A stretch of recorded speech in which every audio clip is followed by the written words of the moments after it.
तो आज हम स्टार्ट करेंगे दूसरा चैप्टर जो है इंडियन इकोनॉमी का सेकेंड चैप्टर। अभी आपने the EV of the independence पढ़ा, जिसमें हम अपने agriculture sector, industrial sector, foreign trade, हमारा ऑक्यूपेशनल, डेमोग्राफिक कंडीशंस, इंफ्रास्ट्रक्चर, ये सारे टॉपिक पे हमने कि at the time of independence हमारी कंट्री की इकोनॉमी कैसी थी इन फील्डों में, अंग्रेजों का क्या रोल रहा, कैसे कॉलोनी के रूप में हमें बनाया और कैसे हमारे पे शासन किए, हमारी इकोनॉमी को कितना नुकसान पहुंचाया, ये सारा डिस्कशन हमने at the EV of the independence में डिस्कस किया था।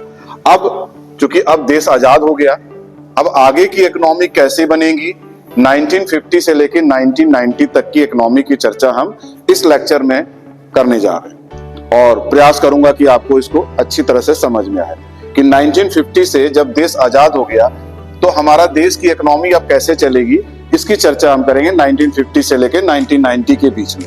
भाई 1947 में देश हमारी कंडीशन हमने at the EV of independence पढ़ा।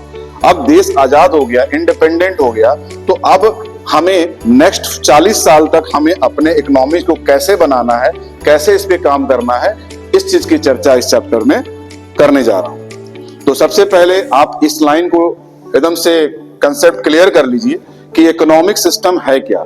The most important task before the government of independent India was to decide the type of economic system which would be most suitable for India। अब जब देश आजाद हो गया तो अब government के लिए क्या एक बहुत बड़ा टास्क था, important task before the government of independent India was to decide. अब इंडिया के गवर्नमेंट को ये डिसाइड करना था कि हमारी इकोनॉमी, हमारी कंट्री के लिए हमारी जो अर्थव्यवस्था है कैसे सुटेबल होगी, इसी को हम इकोनॉमिक सिस्टम कहते हैं। दिस इज यहाँ कीवर्ड है इकोनॉमिक सिस्टम, मैंने अंडरलाइन किया है, which would be most suitable for India. ये हमारे भारत के लिए बहुत ही महत्वपूर्ण है और कैसे ये सुटेबल होगा इसकी प्लानिंग करने के लिए गवर्नमेंट के पास अब ये टास्क था। जैसे एक नंबर के क्वेश्चन से पूछ देता है कि इकोनॉमिक सिस्टम है क्या, तो आप बिल्कुल यही चीज लिखेंगे। Economic system refers to an arrangement by which central problem of an economic are solved. जो सेंट्रल प्रॉब्लम इकोनॉमिक की जो सॉल्व की जाती है वही इकोनॉमिक सिस्टम होता है। जो अरेंजमेंट मतलब सिस्टमेटिक अरेंजमेंट जिस इकोनॉमी की जाए, जिसको हम कहते हैं central problem of an economy. जो हमारी सेंट्रल प्रॉब्लम अब इकोनॉमिक है, देश है, तो हमारी समस्याएं भी होंगी, तो उसका कैसे समाधान किया जाए, हाउ मतलब उसको सॉल्व कैसे किया जाए, उसी सिस्टम को अरेंजमेंट मतलब सिस्टमेटिक रूप से जिस चीज को हम समस्या का समाधान करें, सेंट्रल प्रॉब्लम को सॉल्व करें, वही हमारी इकोनॉमिक सिस्टम है। तो you write on the examination कि अगर मान लीजिए आ जाता है कि economic system, what is economic system, तो यू राइट डाउन ओनली कि economic system refers to an arrangement, this is the keyword, arrangement of by which central problem of an economic are solved, जिसके द्वारा हमारी central economics को जो problem को solve किया जाता है, that is a economic system. अब सेंट्रल प्रॉब्लम क्या है, व्हाट आर सेंट्रल प्रॉब्लम? तो सेंट्रल प्रॉब्लम में तीन चीजों को आपने माइक्रो में भी पढ़ेंगे, थोड़ा और ब्रीफ पढ़ेंगे कि सेंट्रल प्रॉब्लम होता क्या है। अब कोई देश बन गया, हमारी अर्थव्यवस्था की प्लानिंग करनी है, तो अब हमारी प्रॉब्लम भी होगी, तो वो प्रॉब्लम क्या है, तो इसमें मेन आपको पढ़ना है क्या और कितना बनाना है, जिसको कहते हैं how to, what to produce, क्या बनाना है, हाउ टू प्रोड्यूस, कैसे बनाना है, और फॉर होम टू प्रोड्यूस, किसके लिए बनाना है। ये तीन चीज जो हम बात करते हैं, यही हमारी इकोनॉमिक सिस्टम की सेंट्रल प्रॉब्लम है। तो इस प्रॉब्लम को सॉल्व कैसे करना है, यही इकोनॉमिक सिस्टम है। तो इसी को कहा गया है कि आप इकोनॉमिक सिस्टम में इन तीनों चीजों को, सेंट्रल प्रॉब्लम को अरेंज करके इनकी समस्या का समाधान करेंगे। तो अब पहले तो हम जान लें कि सेंट्रल प्रॉब्लम है क्या। तो जब आपकी चीजों कोई प्रोड्यूसर अगर बनाने जा रहा है, तो पहले तो ये पहला क्वेश्चन है कि हम क्या बनाएंगे, व्हाट टू प्रोड्यूस। जैसे मान लीजिए घर में आपकी मदर है, तो घर में तो अक्सर ये चीजें होती है कि शाम को क्या बनेगा, क्या सब्जी बनेगी या क्या ऐसा बनेगा कि रोज वो बनाना है। तो ये डिसाइड करना बड़ा कठिन हो जाता है कि व्हाट टू प्रोड्यूस, हम क्या बनाएं। ये मम्मी के लिए एक टास्क होता है। इसी तरह कंट्री के लिए एक टास्क है कि व्हाट टू प्रोड्यूस, मुझे बनाना क्या है, क्या बनाऊं। तो it involve selection of good. भाई हम बनाएंगे क्या, गुड और सर्विस का जो सिलेक्शन है, and the quantity of each that the economic should produce. अब इसमें व्हाट टू प्रोड्यूस में क्या है कि हम कौन सी ऐसी गुड बनाएं या हम कौन सी ऐसी सर्विस दें और उसमें फिर क्वांटिटी कितना बनाएं। The quantity of each that, हम गुड पे कितना बनाएंगे, सर्विस पे कितना काम करेंगे। ये एक सबसे बड़ा टास्क है कि व्हाट टू प्रोड्यूस में, कि गुड्स कितना बनाएंगे, गुड्स क्या बनाएंगे और सर्विस क्या देंगे, और फिर कितना गुड्स बनाएंगे और कैसे कितनी सर्विस देंगे। ये सारी चीजें जो हम डिस्कस करते हैं तो हर इकोनॉमी के शुड प्रोड्यूस, इसी को हम कहते हैं व्हाट टू प्रोड्यूस। ये सेंट्रल प्रॉब्लम की पहली समस्या, यानी पहला क्या, व्हाट टू प्रोड्यूस। फिर दूसरा क्वेश्चन आएगा कि हम बनाएं कैसे, हाउ टू प्रोड्यूस, कैसे बनाएं हम। तो ये भी एक प्रॉब्लम है कि बनाना कैसे है, हम कौन सी टेक्नोलॉजी यूज करेंगे। तो व्हाट टू प्रोड्यूस में तो आप समझ में गए, आप बनाना कैसे है, तो दो ही टेक्निक की बात आती है, एक कैपिटल टेक्निक आती है, एक लेबर टेक्निक आती है, जिसको हम लेबर इंटेंसिव कहते हैं और दूसरे को कैपिटल इंटेंसिव। या तो हम लेबर से काम कराएंगे या तो हम मशीन से काम करेंगे। हम कोई चीज फैक्ट्री, अगर कोई इंडस्ट्रीज है या कोई प्रोडक्शन तैयार किया जा रहा है तो उसमें दो ही तो लोगों को लगाया जाता है, या तो हम मजदूरों के द्वारा काम कराएं जिसको हम लेबर इंटेंसिव कहते हैं, और या तो मैं मशीन के द्वारा काम कराएं उसको कैपिटल इंटेंसिव कहते हैं। तो ये भी डिसाइड करना होता है कि it involve deciding the technique of production, हम की कौन प्रोडक्शन के लिए हम कौन सी टेक्नोलॉजी को यूज करेंगे, लेबर इंटेंसिव यूज करेंगे कि हम कैपिटल इंटेंसिव यूज करेंगे। तो ये चीज ये हो गया हाउ टू प्रोड्यूस। और फॉर होम टू प्रोड्यूस, अब ये भी समस्या है कि हम बना भी लिए, कैसे बनाना ये भी सॉल्व हो गया, लेकिन हमें किसके लिए बनाना है। अब एक बड़ा टास्क है गवर्नमेंट के लिए कि हमें ये देखना है कि हम किसके लिए बनाएंगे।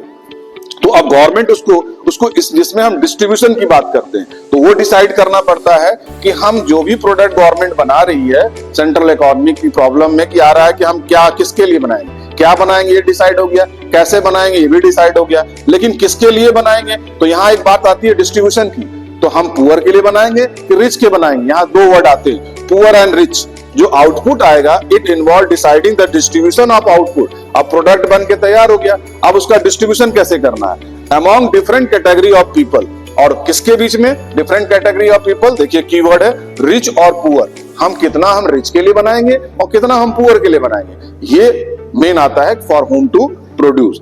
अब अगर हम इकोनॉमिक सिस्टम की बात करें तो हम इकोनॉमिक सिस्टम को, किसी भी कंट्री के इकोनॉमिक सिस्टम को दो ही पार्ट में बांटा जा सकता है। एक होता है कैपिटलिस्ट इकोनॉमी, इकोनॉमी दो तरह की होती है, एक होती है कैपिटलिस्ट इकोनॉमी और दूसरा होता है सोशलिस्ट इकोनॉमी। ये दो इकोनॉमी है, एक कैपिटलिस्ट है जिसमें पूंजी लगता है, इसको पूंजीवाद अर्थव्यवस्था कहते हैं, और एक होता है सामाजिक अर्थव्यवस्था। तो हर इकोनॉमी, हर कंट्री की ये दो ही इकोनॉमिक होती है, ठीक।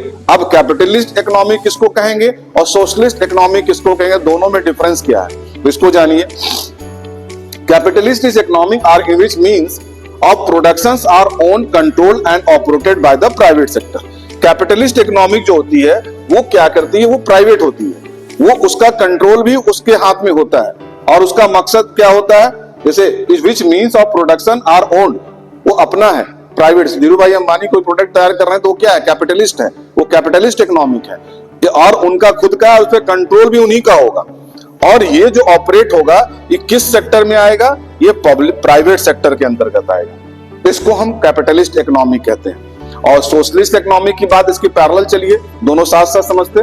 तो सोशलिस्ट इकोनॉमिक जो होती है ये सीधे सीधे जो प्रोडक्शन होता है ये गवर्नमेंट के द्वारा किया जाता है और कंट्रोल भी गवर्नमेंट करती है, ऑपरेट भी गवर्नमेंट करती है, ऐसी इकोनॉमी को हम सोशलिस्ट इकोनॉमी कहते हैं। तो पहला डिफरेंस यही हो गया कि ये प्राइवेट सेक्टर का होता है, इस पे कंट्रोल भी खुद का उसका होता है और ये प्राइवेट सेक्टर के अंतर्गत आता है।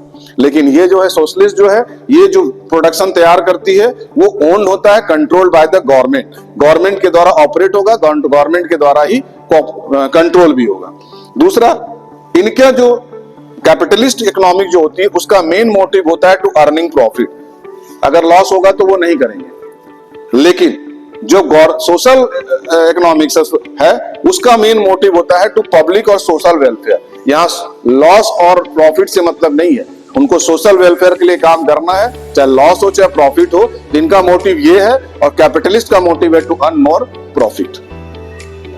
Under capitalist economic central problems also, अब दोनों में देखिए सेंट्रल प्रॉब्लम दोनों के लिए है, ऐसा नहीं है कि कैपिटलिस्ट इकोनॉमी के लिए सेंट्रल प्रॉब्लम नहीं है और सोशलिस्ट के लिए है, दोनों के लिए, लेकिन दोनों के तरीके अलग अलग। अब देखिए, under capitalist economic centre problem solved as below और under socialist economic centre problems are solved as below. इन दोनों की प्रॉब्लम को सेंटर प्रॉब्लम यानी what to produce, how to produce और होम टू प्रोड्यूस, ये तीनों कंसेप्ट जो है दोनों में चलेगा।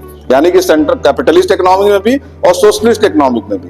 तो आप देखिए तीनों का बाइफरकेट अलग अलग। पहले हम कैपिटलिस्ट को समझ लें कि अगर व्हाट टू प्रोड्यूस अगर कैपिटलिस्ट को सोचना है तो वो क्या सोचेगा, पहले उसके दिमाग में होना चाहिए कि हमें कितना प्रॉफिट हो पाए, हम ऐसा प्रोडक्ट बनाएं कि जिससे कि हमको ज्यादा प्रॉफिट हो। Only those goods are produce that can be sold. वो उसी प्रोडक्ट को बनाएगा जिसको अधिक से अधिक बेचा जा सके और उससे अधिक प्रॉफिट हो सके। ये कैपिटलिस्ट इकोनॉमिक्स सोचेगा अपने प्रोड्यूस को, अपने जो प्रोडक्ट को बनाने से पहले कि मुझे क्या बनाना है। तो क्या बनाना है तो उसको ये देखना है कि मुझे जो जितना बेचना है अधिक से अधिक बेचना है और अधिक से अधिक प्रॉफिट कमाना है। इसका व्हाट टू प्रोड्यूस के पीछे ये मकसद है। दूसरा हाउ टू प्रोड्यूस, अब वो कैसे उसको प्रोडक्शन तैयार करेगा। तो goods are produce using cheaper technique.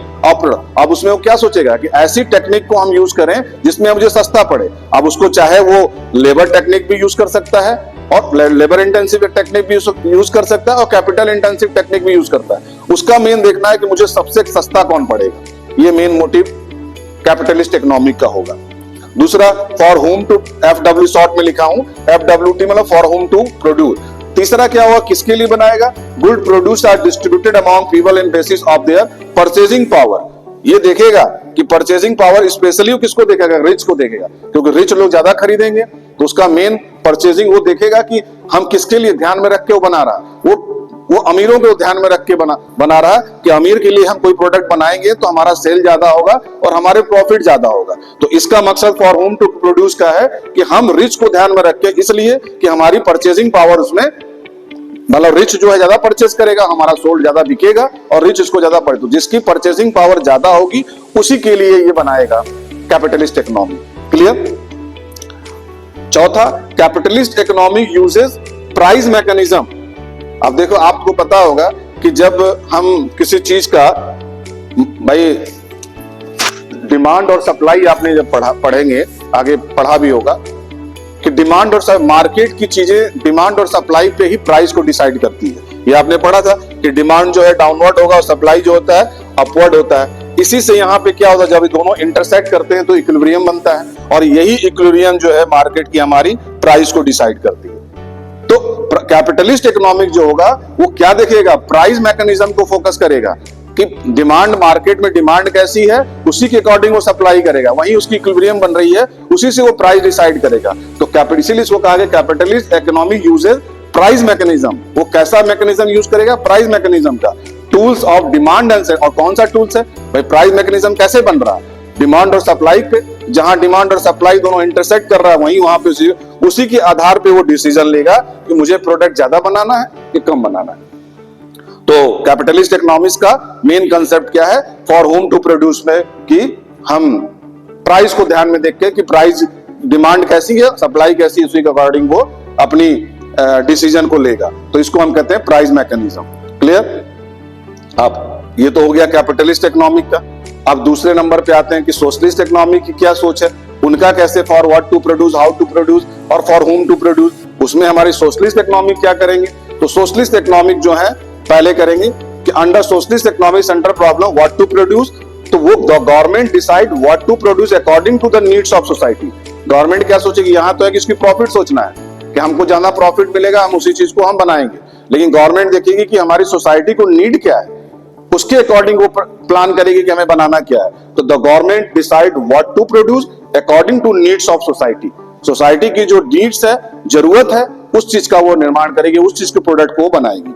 दूसरा, अब क्वेश्चन उसके लिए भी आता है कि हाउ टू प्रोड्यूस, कैसे बनाएगी। तो the government ultimately decide which techniques of production to be use. वो ये डिसाइड करेगी कौन सी टेक्निक यूज किया जाए ताकि ये प्रोडक्शन तैयार हो सके। उसको प्रॉफिट और लॉस से मतलब नहीं है, अगर उसके लिए समाज का भला हो रहा है तो वो ऐसी टेक्निक को यूज करेगी जिससे कि प्रोडक्शन तैयार हो सके। तो फॉर हाउ टू प्रोड्यूस भी सॉल्व हो गया। अब यहाँ पे उसको लगेगा कि प्रोडक्शन तैयार करना है तो चाहे तो वो कैपिटल इंटेंसिव टेक्निक यूज करे और चाहे वो लेबर टेक्निक यूज करे, ये गवर्नमेंट को डिसाइड करना है कि कौन सी टेक्निक को हम यूज करेंगे। और for whom to produce socialist economy क्या करेगा, good produce are distributed among, उसको दो ही ध्यान रहेगा, among people on basis of their need, not on the basis of purchasing। यहाँ पे क्या है, परचेजिंग पावर पे उसका मैकेनिज्म है कि हम जिसकी खरीदने की क्षमता जिसकी ज्यादा होगी उसको ध्यान में रख के कैपिटलिस्ट इकोनॉमिक बना रहा है प्रोडक्ट को। लेकिन यहाँ पे जिसकी जरूरत है, गवर्नमेंट ये सोच के बनाएगी कि नीड्स जरूरत क्या है वो प्रोडक्ट बनाना, उसके लिए प्रोडक्ट बनाना है, न कि हमको परचेजिंग पावर देखना है कि गरीब खरीदेगा कि अमीर खरीदेगा। इसका गवर्नमेंट का उद्देश्य नहीं है। यहाँ सोशलिस्ट इकोनॉमी का कंसेप्ट ही बिल्कुल ऑपोजिट है। यहाँ पे इसका है क्या, परचेजिंग पावर पे डिपेंड करता है, उसके आधार पे ये प्रोडक्ट तैयार करेगा कैपिटलिस्ट इकोनॉमी। लेकिन सोशलिस्ट इकोनॉमी जो भारत सरकार कर रही है वो ये नहीं देखेगी, वो जरूरत के अकॉर्डिंग, अगर जरूरत है तो उसको ये नहीं देखेगी कि उसको रिच खरीद रहा कि पुअर खरीद रहा, क्योंकि उसका मेन मोटिव क्या है, टू सोशल वेलफेयर। क्लियर?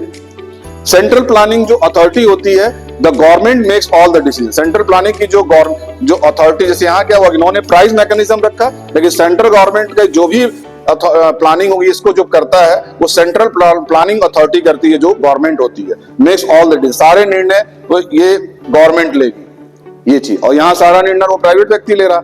उसको अगर प्राइस मैकेनिज्म में 19-20 लगेगा तो नहीं करेगा, लेकिन यहाँ सेंट्रल प्लानिंग अथॉरिटी का जो मेन मुखिया है वो गवर्नमेंट होती है, तो गवर्नमेंट सारे डिसीजन लेगी कि मुझे प्रोडक्ट बनाना है कि नहीं बनाना है, और उसका बनाना ही है क्योंकि उसका मेन उद्देश्य है सोशल वेलफेयर करना।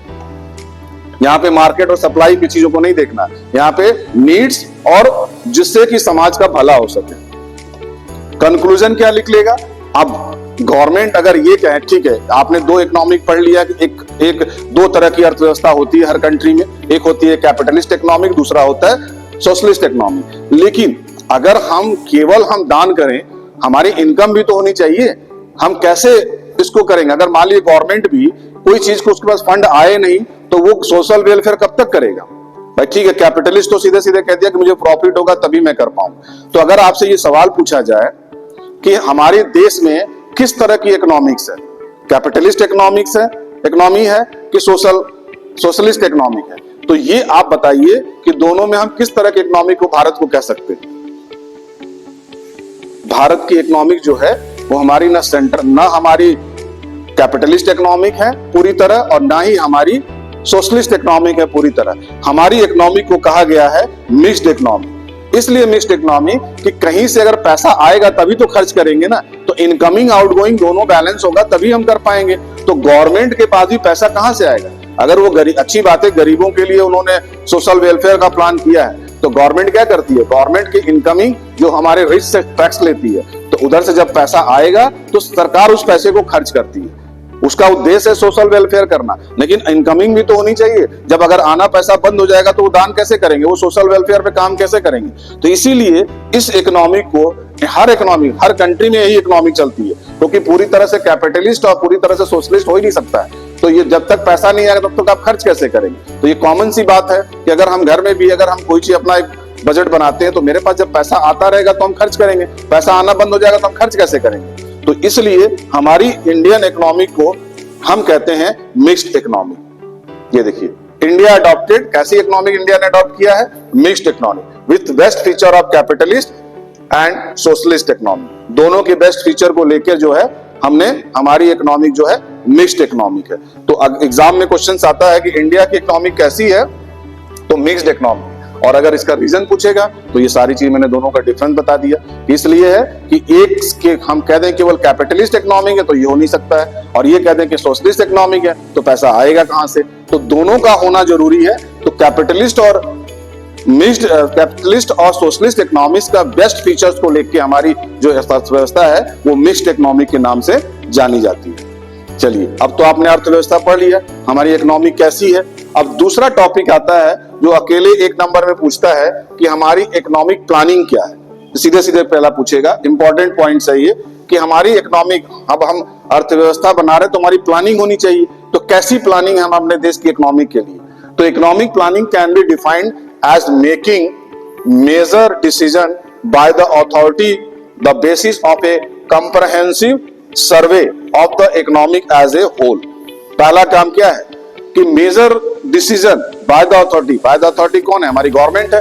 Authority on the basis of comprehensive survey, पूरा कंप्रहेंसिव सर्वे करने के बाद जब हमारी प्लानिंग बनती है कि हमारी जरूरतें क्या है, हमारी नीड क्या है। जब हमारी गवर्नमेंट हमको, ब्रिटिश गवर्नमेंट हमारे बुरे हाल में छोड़ के गई, जब हमारी अर्थव्यवस्था का बिल्कुल उन्होंने डिस्ट्रॉय कर दिया, तो उस कंडीशन में हमारी सबसे ज्यादा पहले नीड क्या है? तो ये हमारी प्लानिंग अथॉरिटी इसको कंप्रहेंसिव सर्वे करती है कि हमारी क्या कंप्रहेंसिव है जो हमारी अर्थव्यवस्था को आगे बढ़ाया जा सकता है। तो ये पूरे इकोनॉमी की सर्वे करेंगे, इसी को इकोनॉमिक प्लानिंग कहते हैं। तो कभी कभी एक नंबर में जब ये क्वेश्चन पूछ दे तो आप यही लिखेंगे कि इकोनॉमिक प्लानिंग है क्या। तो economic planning can be defined, ऐसे लिखेंगे, as making of major decision, बड़े निर्णय, by the authority on the basis of, बड़े गवर्नमेंट के द्वारा, जो अथॉरिटी के द्वारा ली गई निर्णय है वो कैसी, कंप्रहेंसिव सर्वे, ऐसा ही नहीं ले लेंगे, comprehensive survey of the economy as a whole, पूरे कंट्री के बारे में सोच के जो प्लानिंग की जाए उसी को हम इकोनॉमिक प्लानिंग कहते हैं। दूसरा इसका मेन फीचर्स है, it was necessary for the government, ये सरकार का मेन मतलब कहते हैं मैंडेटरी है, नेसेसरी है, to plan for the economy, उनका दायित्व कर्तव्य है कि वो कंट्री के लिए प्लान करें हमारी इकोनॉमी को बनाने में। और द इंडस्ट्रियलाइजेशन पॉलिसी रिजोल्यूशन, जब हमारा देश आजाद हुआ उसके बाद ही एक रिजोल्यूशन पॉलिसी बन गई 1948 में, जिसमें assigned as a leading role to the public sector. अब यहां सोचिए पब्लिक सेक्टर क्या है। पब्लिक सेक्टर होता है, देखिए, एक तो होता है कि प्राइवेट सेक्टर जिसमें अधिकार केवल व्यक्तिगत रूप से उस व्यक्ति का होता है, जैसे धीरूभाई अंबानी। लेकिन जो पब्लिक सेक्टर है इसमें 50% जो है इन्वॉल्वेशन गवर्नमेंट की होती है और 50% इन्वॉल्वेशन पब्लिक की होती है। तो ये 50-50% प्राइवेट का होता है, तो 50% गवर्नमेंट का और 50% प्राइवेट का, ये दोनों का जो मिला जुला होता है इसको हम पब्लिक सेक्टर कहते हैं। तो ऐसे इसके लिए इंडस्ट्रियल पॉलिसी के लिए एक रिजोल्यूशन बनाया गया था कि जिसमें 50% भारत सरकार उसमें इन्वॉल्व रहेगी और 50% जो है वो प्राइवेट सेक्टर उसमें इन्वॉल्व होगा, इसी को हम पब्लिक सेक्टर कहते हैं। तो इसके लिए एक रेजोल्यूशन पास किया गया, बनाया गया, जो चर्चा में बाद में इसके बाद ये इश्यू जो बना के, तो ये 1948 में ही, तो ये क्वेश्चन पूछता है कि इंडस्ट्रियल पॉलिसी रेजोल्यूशन कब बना था, तो आप उसमें लिखेंगे 1948 में, जिसमें 50% मतलब पब्लिक सेक्टर उसमें लीड कर रहा था, जिसमें 50% रोल गवर्नमेंट का और 50% रोल जो था प्राइवेट का था। टू मेक चौथा पॉइंट है इकोनॉमिक प्लानिंग का, to make economic planning effective the government of India set up planning commission in 1950 under the chairmanship of prime minister Pandit Jawaharlal Nehru. अब पहली प्लानिंग, जब देश आजाद हो गया तो पहला जो प्लानिंग जो बनाया गया effective government of India set up planning commission, India government ने एक प्लानिंग कमीशन बनाया 1950 में। किसके अंडरशिप में, किसके लीडरशिप में, हमारे पहले प्रधानमंत्री पंडित जवाहरलाल नेहरू के अंडर में, उनके लीडरशिप में एक वो चेयरमैन होते थे, chairmanship of prime minister Pandit Jawaharlal Nehru. वैसे भी आज आप जब भी सबसे कभी प्रश्न पूछा जाए कि हमारी पंचवर्षीय योजना यानी इकोनॉमिक प्लानिंग की का मेक लीडर कौन होता है, तो ये हमेशा उसमें 4-5 ऑप्शन रहेंगे कि पंडित जवाहरलाल नेहरू, अटल बिहारी वाजपेयी, तो ऐसा नहीं। इसका मेन आंसर आप देंगे कि जो प्रेजेंट टाइम में जो भी प्राइम मिनिस्टर होगा वही उसका लीडर होगा, वही उसका मुखिया होगा। तो बनाया था पंडित जवाहरलाल नेहरू ने, उनके लीडरशिप में पहली कमीशन बनाई गई थी 1950 में। पंचवर्षीय योजना लागू हुई 1951 से, लेकिन ये बना कमीशन 1950 पे 1950 में। और जब भी इसका मुखिया होगा वो यानी कि प्रेजेंट टाइम का जो पदेन प्रधानमंत्री होगा वही इसका मेन लीडर होता है। अब इसके बाद में अभी हम बात बताएंगे कि इसका नाम भी बदल दिया गया, अब ये प्लानिंग कमीशन नहीं, अब ये नीति आयोग हो गया है। इसको भी बताएंगे नीति आयोग के नाम से कब से, 2015 से ये नीति आयोग के नाम से जाना जाने लगा। इसका नाम प्लानिंग कमीशन की जगह 2014 तक ये प्लानिंग कमीशन ही था, लेकिन 2015 में इसका नाम नीति आयोग के नाम से जाना जाने लगा, जिसको आगे हम बता रहे हैं अभी। तो ये हो गया कि प्लानिंग कमीशन जो बनाया गया 1950 में under leadership of Pandit Jawaharlal, first prime minister of India Pandit Jawaharlal Nehru. और ये किस लिए बनाया गया, ताकि हमारी इकोनॉमिक प्लानिंग इफेक्टिव हो, प्रभावशाली हो। Planning commission fix the planning period है, और इन्होंने इसमें क्या बनाया कि भाई कोई चीज अगर हम प्लान करेंगे तो उसका कुछ टाइम पीरियड रखेंगे ना। तो प्लानिंग कमीशन जो बनाया गया 5 साल के लिए बनाया गया, हर 5 साल पे प्लानिंग कमीशन में इंप्लीमेंट होगा, इन्फ्लुएंस्ड बाय किसके द्वारा, ये भी हम अपना नहीं है, ये सोवियत यूनियन से हमने लिया है। हम सोवियत यूनियन की प्लानिंग कमीशन, क्वेश्चन आता है कि हमारी प्लानिंग कमीशन कहां से लिया गया, तो ये सोवियत यूनियन से लिया गया है, रूस से वहां से लिया गया है। हम हमारे यहाँ जो इकोनॉमिक प्लानिंग का जो कमीशन बना वो वहां से उनका कंसेप्ट लेके हम लोगों ने अपना कमीशन बनाया। तो ये क्वेश्चन इससे आते हैं कि प्लानिंग कमीशन जो इन्फ्लुएंस्ड कहां से था, तो प्लानिंग कमीशन जो इन्फ्लुएंस था सोवियत यूनियन से था।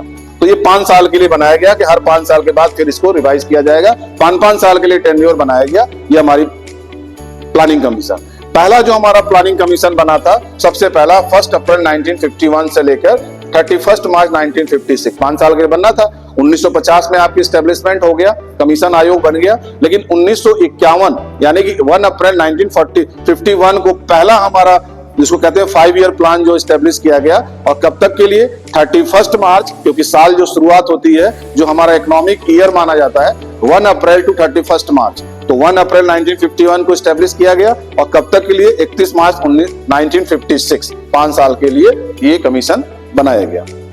ऑन 1 जनवरी 2015 को इसमें इंप्लीमेंट चेंज किया गया, अमेंडमेंट किया गया हमारी प्लानिंग कमीशन में कि अब इसको प्लानिंग कमीशन के नाम से नहीं, हम इसको नीति आयोग के नाम से जानेंगे। नीति आयोग का मतलब होता है national institution for transforming India. Transforming India मतलब अब हम कुछ उसमें ट्रांसफॉर्म करेंगे, हम कुछ परिवर्तन लाएंगे, इसलिए इसका नाम चेंज किया गया नेशनल इंस्टीट्यूट फॉर ट्रांसफॉर्मिंग। तो आपको क्वेश्चन ये पूछा जा सकता है कि पहले हमारी प्लानिंग कमीशन का नाम क्या था और 1 जनवरी 2015 के बाद उसका नाम जो चेंज किया गया वो किस नाम से जाना जाता है? तो उसमें आप आंसर लेंगे नीति आयोग, यानी कि national institution for transforming India, जिसको हम नीति आयोग के नाम से, और उसकी डेट है 1 जनवरी 2015।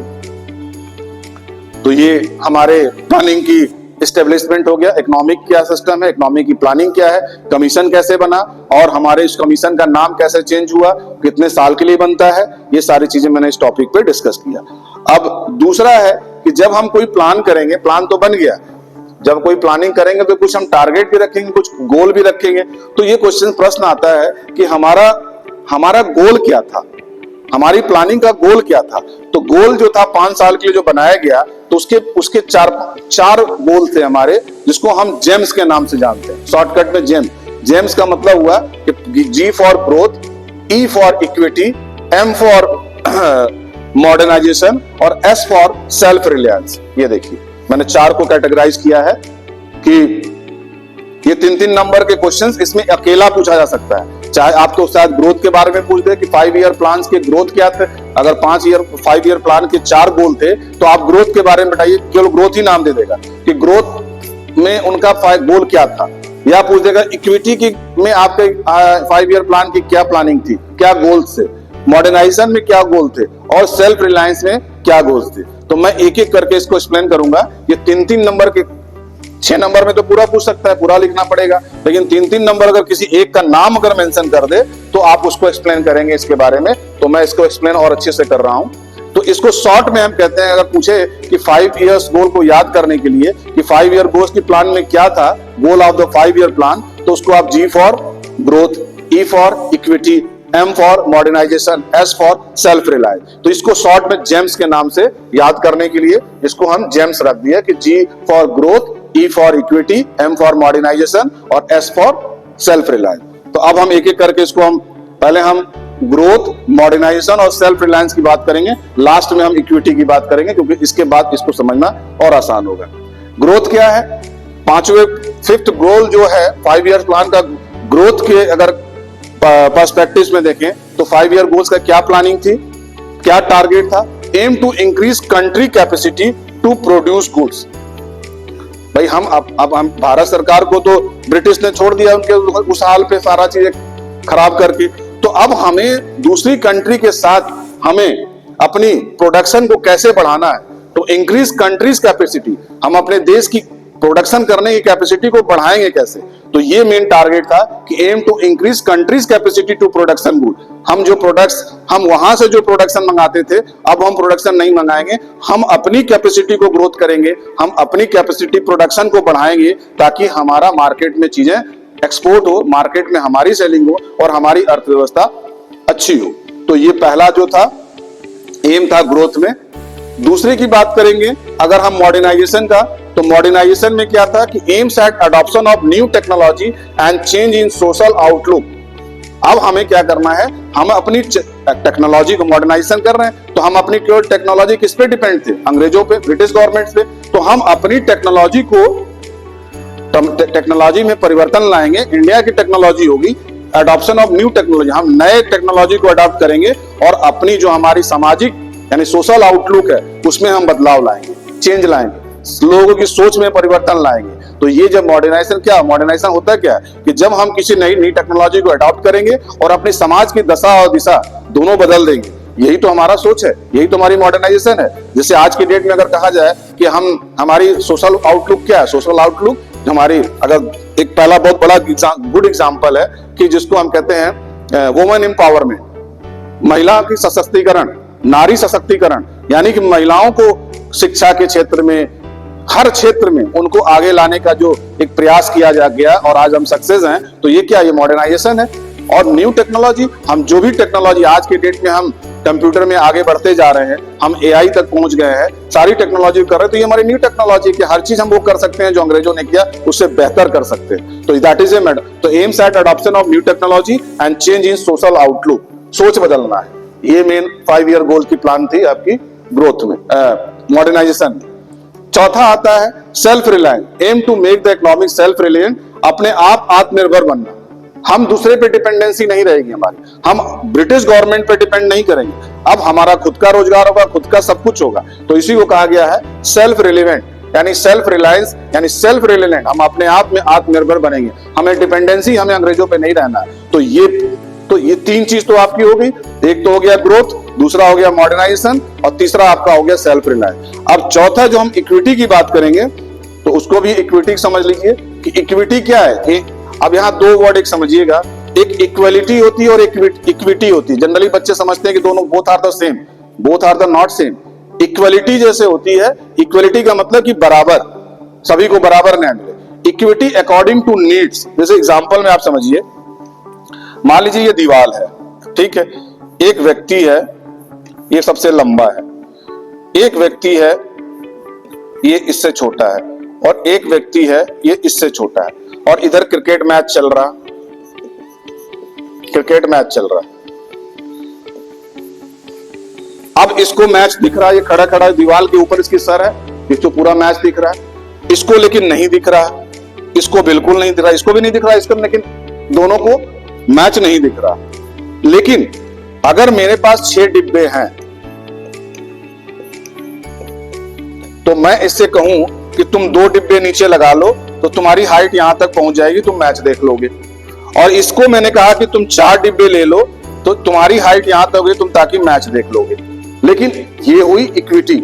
लेकिन अगर हम ये 6 डिब्बे को 2-2 डिब्बे तीनों में बांट दें, ये होती है इक्विलिटी, कि हम किसी चीज को बराबर हम बांट दें, वो इक्विलिटी होता है। और इक्विटी होता है कि अकॉर्डिंग टू नीड। अब इसको अगर मैच देख रहे हैं, अगर हम इसको 2 डिब्बे दे देंगे तो इसको क्या फर्क पड़ेगा, मैच अभी भी दिख रहा है, मैच बाद में भी देख पाएगा, क्योंकि ऑलरेडी इसकी हाइट अच्छी है, तो ये मैच दीवार के उस पर इसका सर दिख रहा है, उससे वो मैच देख पा रहा, तो इसको जरूरत ही नहीं है। और इसको जरूरत है 2 डिब्बे की, इसको भी 4 नहीं चाहिए, 2 चाहिए, क्योंकि इसकी हाइट इससे बड़ी है, और इसको 4 डिब्बे चाहिए। तो ये जब दोनों को अकॉर्डिंग टू नीड, आवश्यकता के अनुसार अगर किसी चीज को दिया जाए, बांटा जाए, उसको हम इक्विटी कहते हैं। लेकिन अगर हम सबको बराबर बांट दें, चाहे उसकी जरूरत हो चाहे ना हो, तो उसको हम इक्विलिटी कहते हैं। ये डिफरेंस है। तो इक्विटी जो हमने 5 ईयर प्लान में हमने गोल रखा, उसका यही था कि aims to ensure that everyone get basic need to reduce inequality.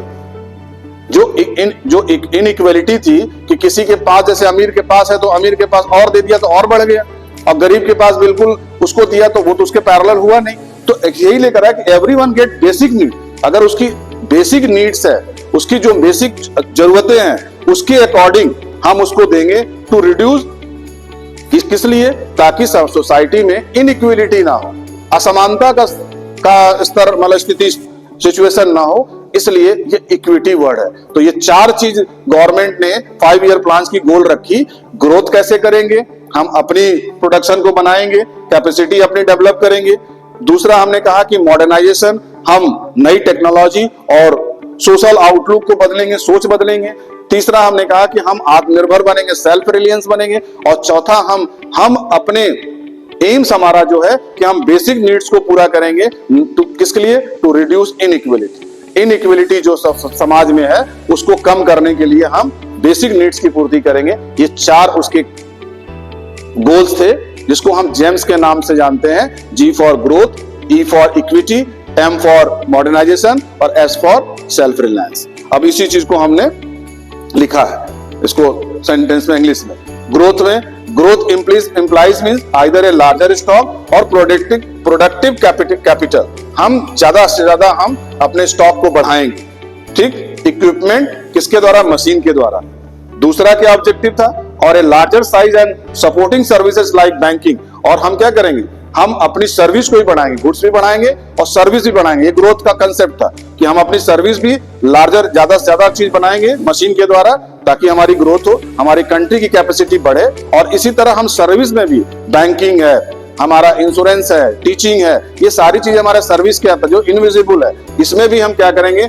ज्यादा से ज्यादा हम अपना एरिया को कवर करेंगे ताकि भारत का ग्रोथ हो सके।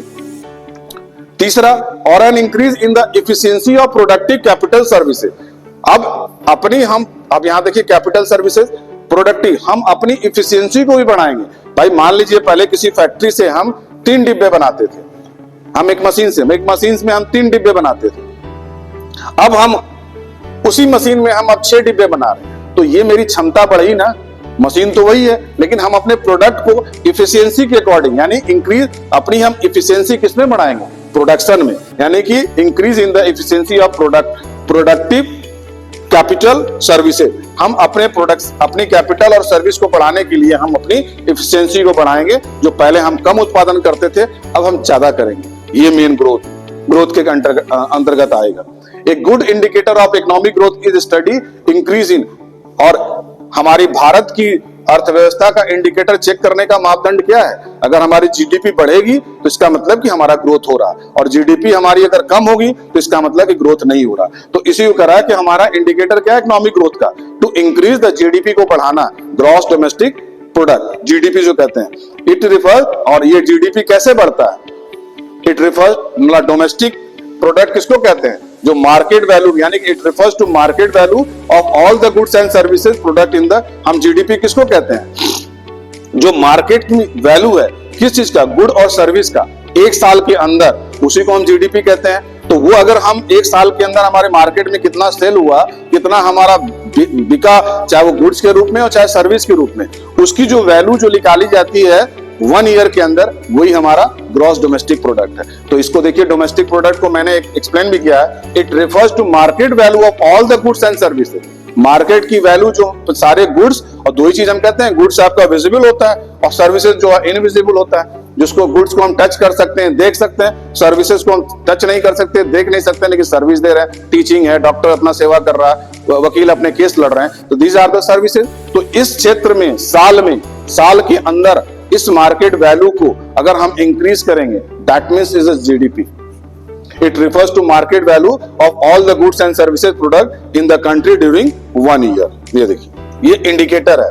अगर इसमें हम बढ़ेंगे इंक्रीज करने का, तो ये जीडीपी ही एक मेजरमेंट करने का तरीका है। जीडीपी से ही हम अपने कंट्री की ग्रोथ देख पाएंगे कि हमारे जीडीपी बढ़ रही है कि घट रही है, हमारे गुड्स का और सर्विसेज की चीजें बढ़ने की स्थिति में है कि घटने की स्थिति में। तो ये जीडीपी ही जो ग्रॉस डोमेस्टिक प्रोडक्ट है, ये हमारा मेन इंडिकेटर है। जीडीपी क्या है? इंडिकेटर है, जिससे हम एक साल के अंदर हमारी मार्केट वैल्यू गुड्स और सर्विसेज में कितना है, इसके बारे में ये इंडिकेटर के द्वारा मुझे पता चलता है। तो हमारा ग्रोथ का मेन टारगेट क्या था कि हम अपने जीडीपी को ग्रोथ करेंगे। तो ये अकेला अगर ये पूछ दे कि ग्रोथ में, तो आपको ये 4 पॉइंट लिखने होंगे, 3 पॉइंट ए बी सी, इसी का थोड़ा सा और डी मान लीजिए। ये 4 पॉइंट लिखेंगे तो आपको 3 नंबर पूरे मिलेंगे। दूसरा नंबर मैंने कहा था modernisation, adoption of new technology. हम नई टेक्नोलॉजी को एडॉप्ट कैसे करेंगे? तो adoption aims to increase the production of goods and services through use of new technology. हम नई टेक्नोलॉजी को कैसे यूज करेंगे? Factory can increase the output by using advance machine. हम कोई एडवांस मशीन जब लाते हैं, जैसे मैंने कहा ना कि पहले हम एक मशीन से कुछ प्रोडक्ट तैयार करते थे, लेकिन अब नई टेक्नोलॉजी आ गई, तो नई टेक्नोलॉजी को हमने अडॉप्ट किया, उससे प्रोडक्शन की कैपेसिटी मेरी बढ़ गई, तो that means that is a new technology. अब उससे हम ज्यादा से ज्यादा उत्पादन कर सकते हैं। भाई पहले अगर मान लीजिए लेबर काम करती थी, लेबर काम कैसे खुदाई करती थी, अब एक बार मशीन से जेसीबी से सारी खुदाई हो जाती है। ऐसे ही कितनी मशीनें हैं जो आपके समय को भी बचाया, आपको पैसा को भी बचाया, और न्यू टेक्नोलॉजी से क्या हुआ कि आप आगे बढ़ेंगे, आपका आउटपुट ज्यादा होगा। तो can increase the output of advance machine. Advance machine से हमारी आउटपुट बढ़ेगी। तो ये हमारी एडॉप्शन क्या था? न्यू टेक्नोलॉजी का। और सामाजिक दृष्टिकोण से देखा जाए, मैंने कहा कि सोशल आउटलुक जो हम इंक्रीज करेंगे, तो सामाजिक, तो मैंने सबसे बड़ा एग्जांपल बताया women empowerment, modernisation also require कि समाज के सामाजिक सोच को बदलना है, ये हमारा टारगेट गोल था। Change in social outlook like women empowerment, providing equal rights to women, महिलाओं को भी उतना ही अधिकार दिया जाए जितना को पुरुष को दिया जाता है। और तीसरा सेल्फ रिलायंस, रिलायंस मींस क्या हुआ, overcoming the need of foreign assistance. हम भारत फॉरेन की चीजों पे हम आत्मनिर्भर ना हो, उनके पे डिपेंड ना मैं हूं। यहाँ पे क्या हुआ, Reliance mean overcoming the need of, हम हर जरूरत की चीजों के लिए हम फॉरेन के प्रोडक्ट पे हम डिपेंडेंट होते थे, तो वो हमें नहीं होना है, हमें सेल्फ डिपेंडेंट बनना है। और दूसरा इसमें क्या था, to promote economic growth and modernisation, the 5-year plan stress out and the use of own resources and order to reduce our dependence on foreign. हमें उनकी चीजों पे निर्भर नहीं होना है, हमें स्ट्रेस किस चीज का लेना है कि हम अपने रिसोर्स को कैसे हम यूज करेंगे और उनके रिसोर्स को हमें रिड्यूस करना है। यहाँ देखिए रिड्यूस वर्ड लिखा है, reduce our dependence on foreign country, हमें किस चीज को कम करना है, दूसरे देश पर निर्भर होना, इसको रिड्यूस करना है और अपने स्ट्रेस को बढ़ाना है ताकि हम अपने आप में सेल्फ डिपेंडेंट बन पाए, हम ना कि फॉरेन की चीजों पे हम डिपेंडेंट हो। तो reduce the foreign dependence on foreign country, foreign की चीजों को हम लोग उस पे हम डिपेंडेंसी अपनी कम करेंगे और अपना जो स्ट्रेस, अपना जो हमें प्रोडक्ट को तैयार करना है उस पे हम ज्यादा करेंगे। The policy of self reliance was necessary.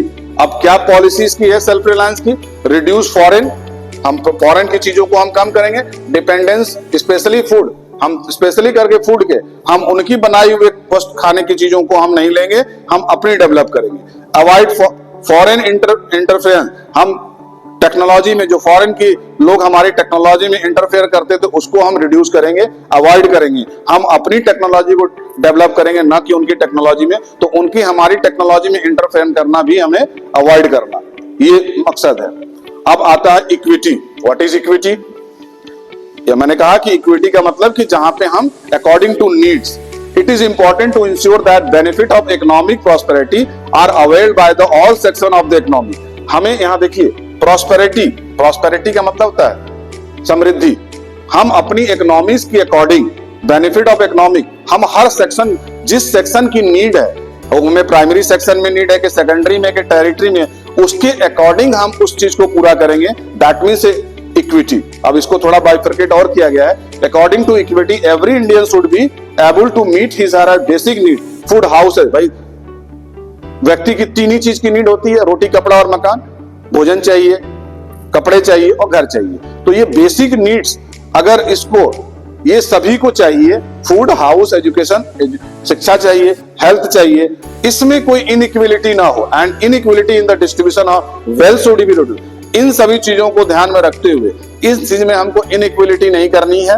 हमारी इकोनॉमिक ऐसे बनाई जा रही है कि हमें एजुकेशन में, फूड में, हाउस में, हेल्थ में इनइक्वलिटी ना हो, असमानता ना हो इन द डिस्ट्रीब्यूशन, इन सबो चीजों में हमें वेल्थ शुड बी रिड्यूस, हमें यहाँ पे इस चीज को रिड्यूस करना है, तब हमारी इकोनॉमी, इसी को इक्विटी कहा गया।